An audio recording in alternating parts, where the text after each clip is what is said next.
In your face. We're gonna check in now with Kid Rock. Kid, you must be overcome with emotion.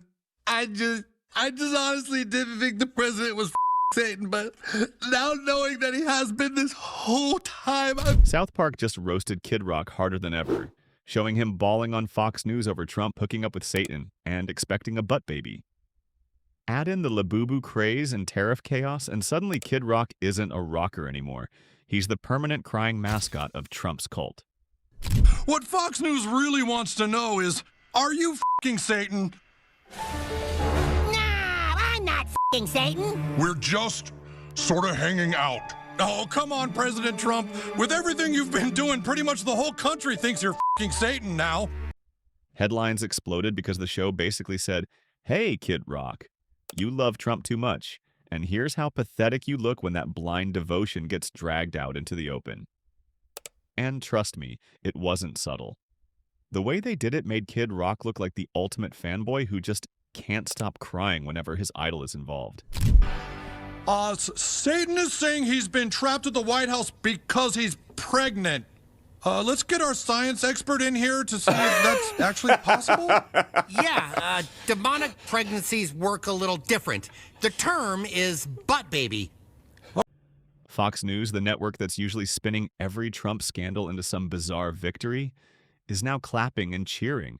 Because in South Park's version, Trump isn't just a former president. Nope. He's literally in a relationship with Satan. And to make it even more ridiculous, Satan is pregnant with Trump's so-called butt baby. That's the actual setup.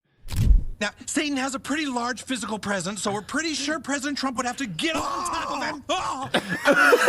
He's doing things no other president has done before. I love him. You don't think President Trump is fucking Satan?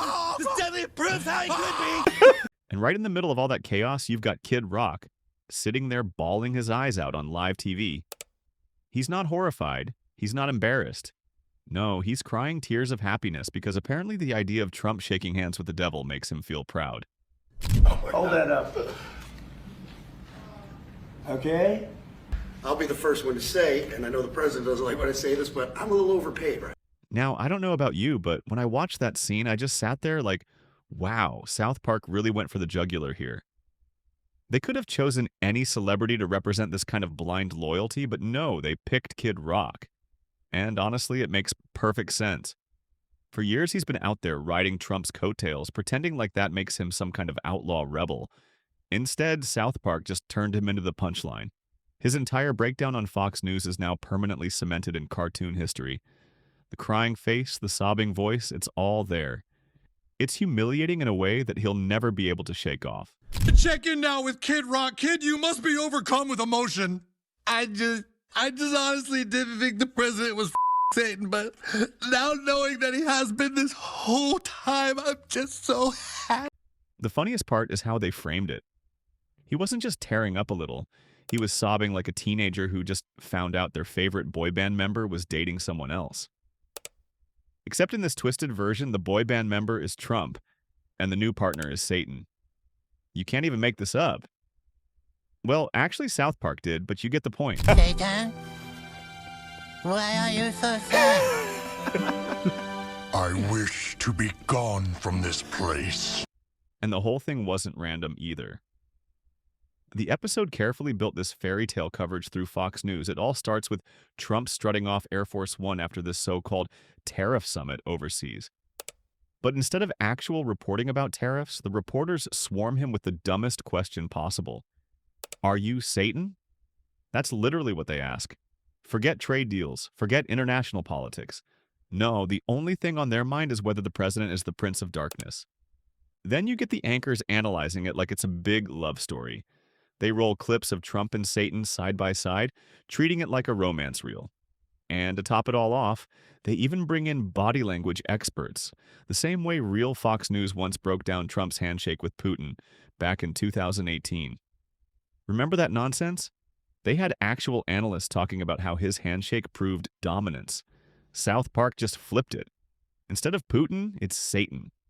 And the experts are saying stuff like, well, Satan's a big guy, so Trump would have to climb on top of him. The absurdity writes itself, and South Park knew exactly how to play it. As debates on American tariffs continue, the question on every American's mind tonight, is President Trump fucking Satan? The president's been seen less and less with his wife and more often with his new pal, making people all around the world say Donald Trump has got to be fucking Satan for sure. Well, for all of us who are still skeptical that President Trump is fucking Satan, Fox News has obtained some footage of President Trump seeming to be fucking Satan. But here's the kicker. Instead of condemning Trump for sleeping with the devil, the Fox News parody anchors are actually celebrating it. They treat it like the second coming. They cheer, they clap, they act like it's the greatest news story of all time. That's the gag. South Park is showing that Fox doesn't care what the scandal is, they'll always find a way to turn it into a win. And right in the middle of all this ridiculousness, Kid Rock is trotted out as the #1 fan. South Park, like the makers of South Park, clearly want to trigger them. So every time they post a message like that, it's just telling them that it worked. The way they roasted him, it wasn't just about making him look silly. It was about turning him into the poster boy for Trump's cult. You know, the kind of devotion where no matter what Trump does, gets indicted, gets exposed, or in this case, hooks up with Satan, his followers still defend it. South Park took that logic to the extreme and made Kid Rock the face of it. The weeping fool. The guy who looks happier about Trump and Satan's baby than he probably ever looked about his own music career. Butters can't afford to keep buying Labubus because of the tariffs. They cost $85. Is that what they really cost? When you look at why Kid Rock was even targeted in the first place, it becomes pretty obvious this wasn't just random. The roots go all the way back to the 2022 Super Bowl halftime show, one of the most watched events in years, pulling in around 120 million viewers. That lineup was stacked. Dr. Dre, Snoop Dogg, Eminem, Mary J. Blige, 50 Cent, and Kendrick Lamar. And let's be honest, Kendrick stole the spotlight. His segment was sharp, political, and Rolling Stone... I like Bernie Sanders. I don't care what he's packing. That doesn't have anything to do with anything. But you guys really seem to be bothered by it. There were reports of people literally brawling in malls over these dolls, like at Century City where hundreds lined up. And the fights got so bad the mall had to reset the line. Vendors started putting QR codes and authenticity cards inside the packaging to stop counterfeits. It was madness. And South Park twisted that madness into comedy gold. Butters, of all people, gets caught up in it, trying to buy one for Red, only to find out the price keeps going up thanks to tariffs. He pays $85 for a doll, then has to pay $120 the next time, because tariffs hike the cost while he was walking back with his piggy bank. At making fun of religion. Fast forward to the playground outside, and we have Butters, who anytime there is a Butters-centric episode, it is always a banger, and this one included, who gets invited by a girl to go to her birthday party. That's not just random comedy either. At Anime NYC, real retailers said they had to raise prices by 10% because of tariffs.